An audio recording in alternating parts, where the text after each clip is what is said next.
Bonjour à tous et bienvenue dans une nouvelle vidéo. Aujourd'hui, nous sommes avec le tout nouveau Renault Austral. Il s'agit de la version restylée 2025-2026. Je suis ici en Espagne où je suis venu pendant 2 jours pour tester et découvrir ce nouvel Austral restylé. Pour être honnête, cela ressemble à plus qu'un restylage. Il a vraiment fière allure. Il arrive avec de nombreux changements, des modifications extérieures dont j'ai parlé dans une vidéo séparée. Si vous souhaitez voir la vidéo de l'essai complet, n'hésitez pas à la regarder. J'ai une vidéo séparée où je vous explique les changements extérieurs ainsi que les données techniques, l'espace, la qualité des matériaux, etc. Dans cette vidéo, nous allons la conduire et je vous donnerai mes premières impressions. J'aurai probablement la voiture dans quelques semaines pour un essai complet, un test de conduite et de consommation comme d'habitude. J'aime vraiment le nouveau langage stylistique que Renault apporte à ses voitures. C'est bien plus réussi. L'avant avec cette nouvelle calandre, les logos Renault partout et les phares qui ont vraiment du style. Jantes de 20 pouces au passage. Ici, nous avons la version Esprit Alpine, la version haut de gamme. L'arrière est aussi très réussi. Il se rapproche vraiment beaucoup du Renault Rafale et désormais il s'aligne avec ce nouveau langage stylistique que Renault propose et c'est vraiment stylé. Et puis un autre détail sur la voiture, donc chez Renault c'est la couleur mate. La couleur mate est magnifique. Peu importe la teinte, gris, blanc, bleu, ça rend vraiment bien. Voici la clé, c'est bien sûr la même clé. On passe à l'intérieur. Au fait, la voiture est équipée du Car Control. Cela signifie que les roues arrière peuvent aussi braquer jusqu'à 1 degré lorsque vous dépassez 50 km/h dans la même direction et en sens opposé en dessous de 50 km/h pour améliorer le rayon de braquage. Normalement, sans ce système 4 contrôle, le rayon de braquage est d'environ 11,2 mètres, mais avec, il passe à 10,1 mètres. Pédale en aluminium, superbe siège sur cette version Alpine Esprit. Et au centre, ce n'est pas du cuir. Ici, c'est une sorte de matériau recyclé. 98% des matériaux sont issus du recyclage. Et j'ai mon collègue ici de Green Startup. Si vous voulez jeter un œil, vous pouvez le faire. Je vais l'afficher à l'écran. On va la conduire. D'abord, je veux réinitialiser la consommation. C'est 7,6. Mon collègue a conduit sur l'autoroute, puis un peu sur les routes de campagne. Nous avons simplement roulé avec la climatisation allumée et aussi, je suis resté un peu ici avec la climatisation en marche. Mais je suis vraiment curieux de voir à la fin quels chiffres nous allons obtenir. Je commence à conduire et je vous donnerai plus d'informations au fur et à mesure. Voici le commodo d'ailleurs sur le nouvel Austral. Vous allez conduire, reculer, avancer, vous garer sur le côté. Aussi sur l'Esprit Alpine, vous avez une caméra à 360 degrés qui vous montre tout autour de la voiture avec des informations vraiment sympas. J'adore le fait que Renault collabore avec Google et qu'il y ait cette carte Google qui affiche vraiment très clairement la carte, les rues et le trafic. Ensuite, vous avez des palettes derrière le volant qui permettent de récupérer de l'énergie. Donc ici, vous voyez le niveau de récupération affiché sur l'écran en bas. Vous avez donc environ 1, 2, 3, 4 niveaux de récupération. Voici la batterie.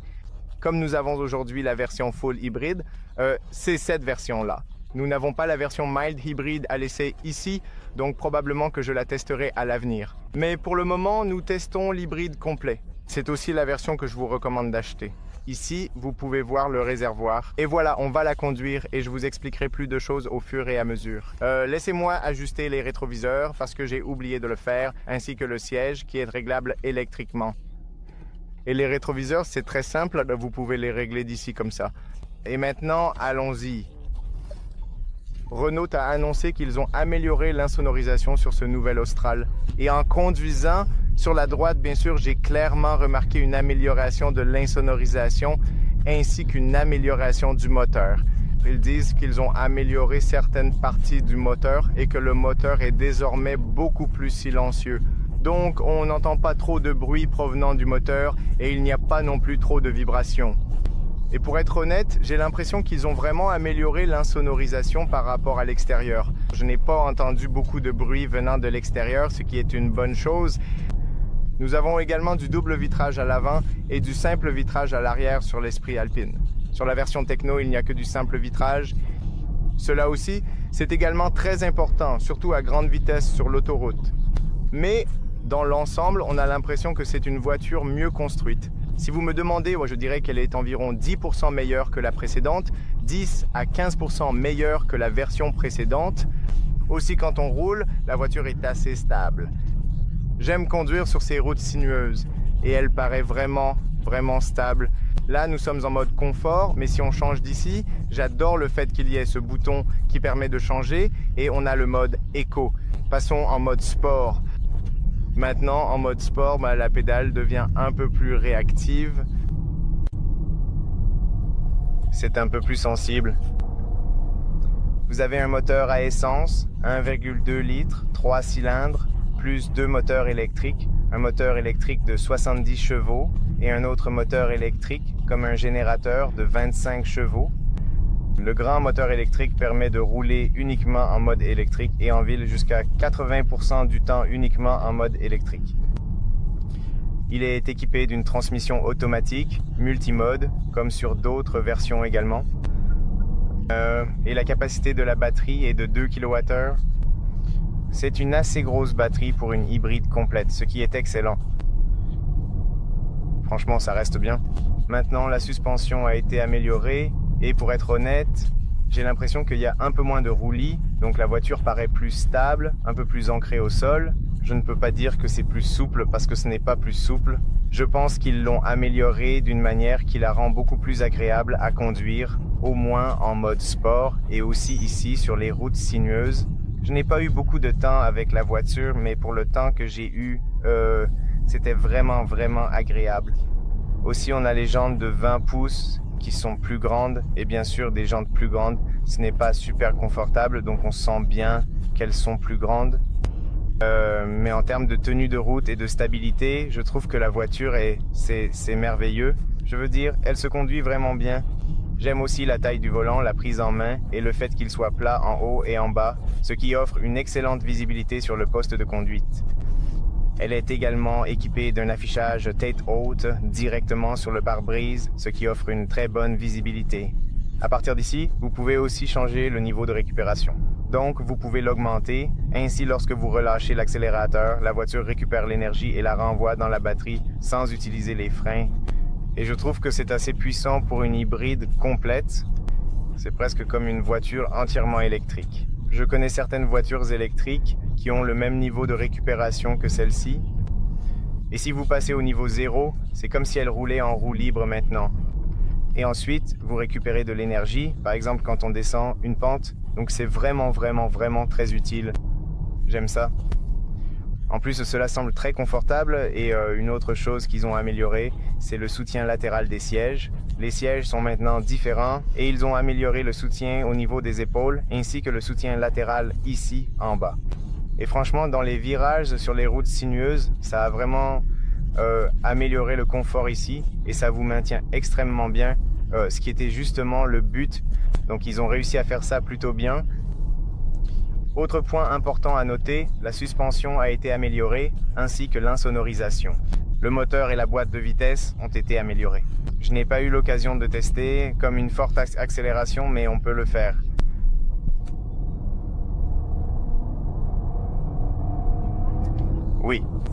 Oui, en effet. Effectivement, ils ont amélioré. Et au début, la version précédente avait un peu plus de latence, plus de délai, mais maintenant, on sent que c'est un peu plus réactif. Il y a encore un peu de latence, mais c'est normal. Je veux dire, c'est bien mieux. Il semble que tout soit beaucoup mieux synchronisé. Le moteur électrique et le moteur essence semblent mieux fonctionner ensemble de façon un peu plus fluide. Et le logiciel de la boîte de vitesse a également été amélioré. Donc oui, il y a clairement eu des améliorations ici, tant au niveau du logiciel de la boîte de vitesse que de la collaboration entre le moteur essence et le moteur électrique. En tout cas, c'est très agréable. Nous avons roulé un peu sur l'autoroute un peu plus tôt et je peux dire quelques mots sur l'insonorisation. Je peux vous dire que l'insonorisation à l'intérieur de l'habitacle est bien meilleure à grande vitesse. Donc oui, je pense que oui, ils ont clairement créé une meilleure voiture en termes de sensations de conduite, de performance et de parties mécaniques, mais ils ont aussi rendu la voiture beaucoup plus attrayante, beaucoup plus belle.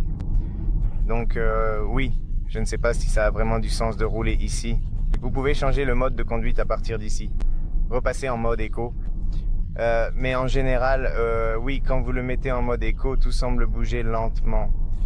Et aussi, j'ai remarqué que là, en ce moment, on a la batterie complètement chargée. Donc, tant que la batterie est pleine, la voiture, tant que vous ne la sollicitez pas trop, roulera en mode électrique, la plupart du temps. Donc, en ville, vous pouvez vous attendre à rouler jusqu'à 80% du temps, uniquement en électrique, ce qui est vraiment excellent. Mais franchement, en général, je pense que c'est une super voiture familiale. Une excellente voiture familiale pour les longs trajets, avec beaucoup d'espace et des sièges modulables à l'arrière. Donc oui, dans l'ensemble, c'est vraiment une très bonne voiture. En plus, elle est équipée de nombreuses fonctionnalités de sécurité. Je n'ai pas la place ici pour l'installer et le tester, mais dès que j'aurai la voiture plus longtemps, eh bien, nous testerons tout comme d'habitude. Donc, voilà. Mais oui, c'est vraiment un plaisir. La suspension semble être meilleure et je suis vraiment curieux. Je vais certainement configurer et acheter la voiture avec la suspension plus petite, des jantes de 18 pouces.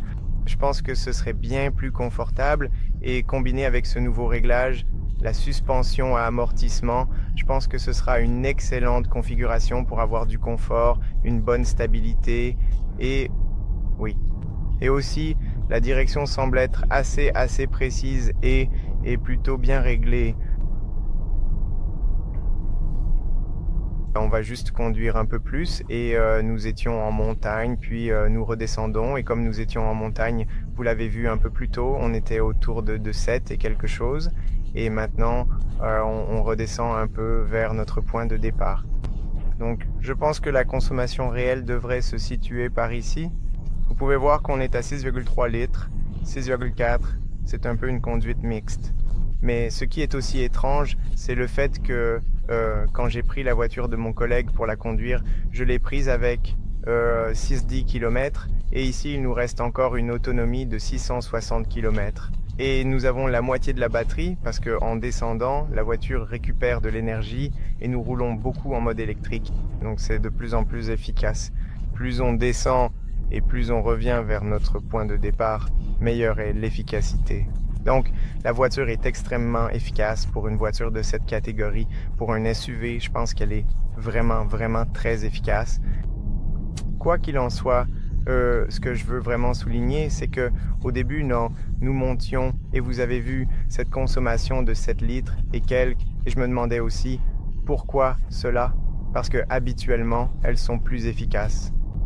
Mais maintenant que nous descendons et que je conduis davantage, je vois qu'il faut descendre, je ne connais pas les routes. C'est pourquoi j'essaye toujours, lorsque je fais le test, de le faire sur la route, sur les pistes et sur le trajet que je connais. Comme ça, je sais que je vais sur l'autoroute, je sais que je vais en ville, je sais où je vais, donc je sais que la voiture m'indique exactement quelle est la consommation. Donc là, je ne savais pas, donc je dois ajouter cela à la fin. Donc 670, 6,2 litres de consommation, moitié de batterie. Oui, très bien. Très bien. L'efficacité, le chiffre, c'est excellent pour la voiture. Les freins et la pédale, le frein régénératif et le frein physique semblent bien réagir quand on freine. La transition entre les deux est assez fluide. Bref, les amis, je pense que c'est tout. Je veux aussi vous montrer encore une fois les caméras, puis on pourra conclure cette vidéo. J'ai aussi trouvé ici un endroit parfait pour m'arrêter. Ah, regardez ça. Bel endroit. Pour passer en marche arrière, il suffit de lever comme ça. Vous pouvez maintenant voir la vue à vol d'oiseau et la résolution de la caméra semble être assez bonne. Et c'est aussi assez net, la résolution de l'affichage tête haute est très bonne. D'accord. Et puis vous le mettez en mode parking comme ça, et voilà, maintenant vous êtes en parking. La voiture semble mieux assemblée. Bref, c'était la vidéo, les amis. J'espère qu'elle vous a plu. N'oubliez pas de liker, partager, vous abonner. Regardez l'essai complet avec la même voiture et restez connectés, restez proches, car un essai complet, un test de conduite complet, arrivera dès que j'aurai la voiture un peu plus longtemps. Regardons encore une fois à quel point l'extérieur est magnifique. Vraiment sympa. J'adore vraiment cette couleur mate. Bref, c'est tout les amis. On se retrouve à la prochaine.